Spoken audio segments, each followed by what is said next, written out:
Yamma, my name's Gavi Duncan and welcome to Darkinjung Noora, our, second episode here on country. And so I'll be taking you across Darkinjung country, introducing you to different places and different sites across the Central Coast, especially places that are significant too, and share story with this. And I hope you can join in too and share some knowledge and stories from yourselves too as Aboriginal people. The Central Coast is made up of many Aboriginal people from all over different parts of Australia. It's probably one of the biggest growing populations here on the Central Coast. There's something like over 14,000 Aboriginal people now call Darkinjung country their home. I know that there's probably 20 to 30% of that population that are from the stolen generation. It's one of the highest amount of people anywhere in Australia located in one place that are part of the stolen generation as such. So it's important too for these people who are trying to find their families, trying to find their identity and connection too. And places like this, where I've brought you here to Bulgandri Aboriginal Place, this is probably one of the most significant places on the east coast of Australia, and it's found right here in Darkinjung country. It's related to a sacred mountain not far from here called Mount Yango, and that's where Bayami, in the story, that Bayami had arrived from the morning star from the Mirrabooka, which is the Milky Way, and crushed the top of the mountain and stepped and used other mountains around Mount Yango as stepping stones onto the earth and back up to the sky world in creation. Now, Bayami means to create, the name Bayami itself. Now, there's two God figures in this story as such, in Aboriginal story. Many nation groups will have naturally different language names, and also they'll have different stories. You might have heard of the Seven Sisters in one nation group story, which relates to songlines that are shared with other nation groups around that story of the Seven Sisters. And then we have the Three Sisters too, which relate in New South Wales, especially the southern areas, relate to the story of Yi, our mother creator as such, and her daughters that wandered the earth or came with Bayami from the beginning of time and walked across the earth, and they changed all this earth to suit or to actually prepare this earth for us and for life itself. So the gift we were given here was life itself. And there's a lot of symbolism that comes with this. When you look at Aboriginal art really has a lot of symbols in there: circles, dots, lines, figures. They all represent something. It's interpreted by different nation groups very differently. The same as the story of Bayami is very much interpreted very different by other Aboriginal groups. These engravings are usually created by having a hard pointed chisel stone and a hammer stone. Now, these are drawn by charcoal and then they are pitted against the sandstone with the chisel and the hammer stone, and naturally water is also thrown across the sandstone and to soften it, and then another tool or natural stone, which is a granite flat rounded stone, which is used to actually join those indentations and to make the lines as such. Now, this site itself is considered to be around 8,000 years old, which I believe is much more older than that. They have certain figures and totems that are found here on this engraving site with Bayami. Bayami's canoe is shown right next to his feet.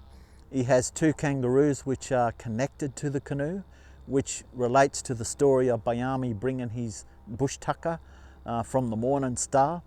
Our people carved the canoe because it's a way that our people interpret Bayami's vehicle, and of course we call the Mirrabooka the river of life.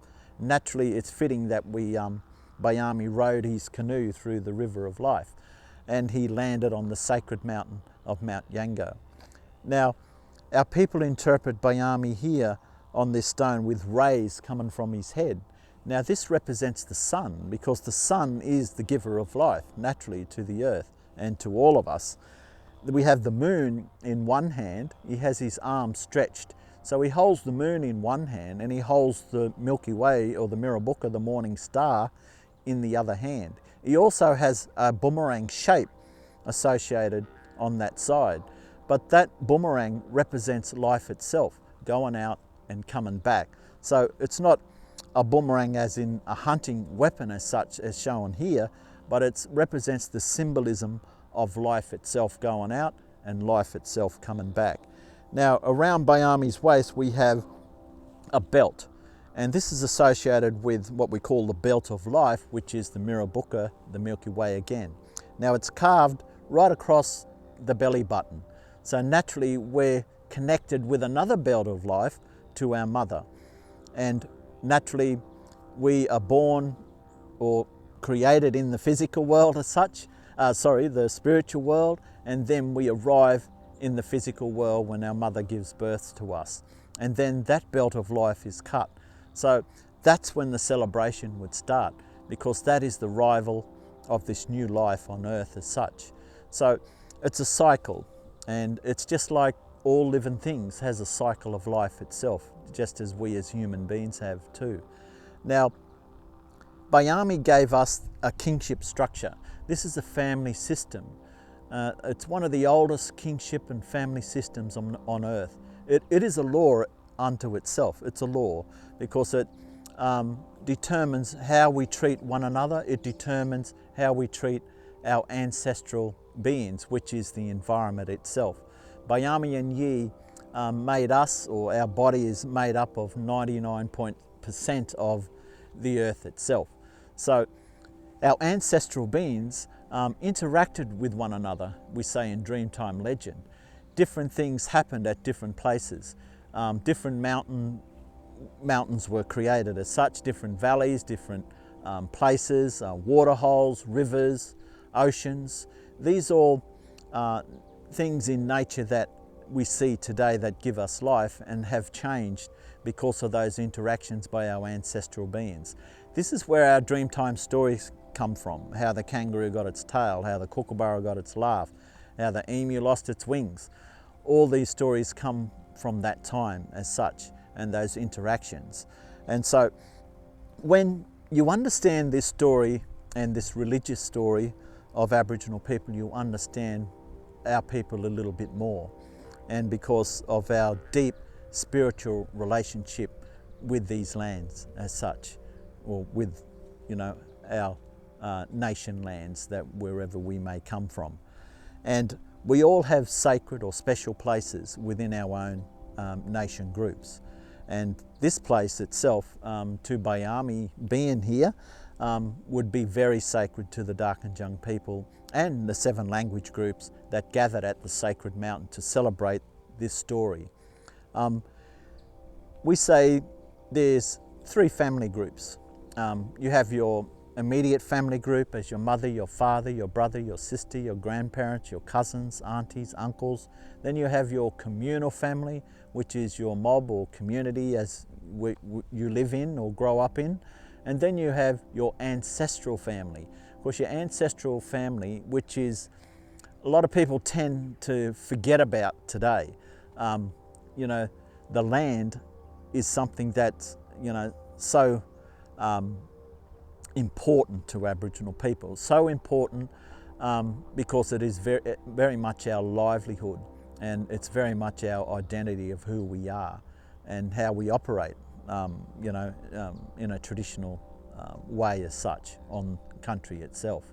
So we have responsibility there, and that's something that Bayami and Yi had given us from the beginning of time. The kingship structure gives us that responsibility here on earth as such, and our time being here. It's a short time, it's not a long time that we're here on earth, and so we have responsibility of every part of this place as such, and also to our children. So that responsibility we pass on down generation after generation. We teach our children what's good, what's bad in life as such, but we also teach our children about how responsibility is important, and that it gives us, I guess, that importance of looking after country, and it makes sure that young ones growing up are very much a part of that. And dance and song and art and all these cultural and practices as such that we do as Aboriginal people, and it's a way that we celebrate, the way that we record our stories over generations. Our rock art, as in rock paintings, and our rock engravings here, like these places. Our natural places like Mount Yango itself, or spiritual places. Everything has a meaning being here, including ourselves. So I think, from this story place, we're going to take a journey out to the sacred mountain of where it all began. And I think we can, touch on the creation story itself from the mountain itself at Mount Yango in our next episode.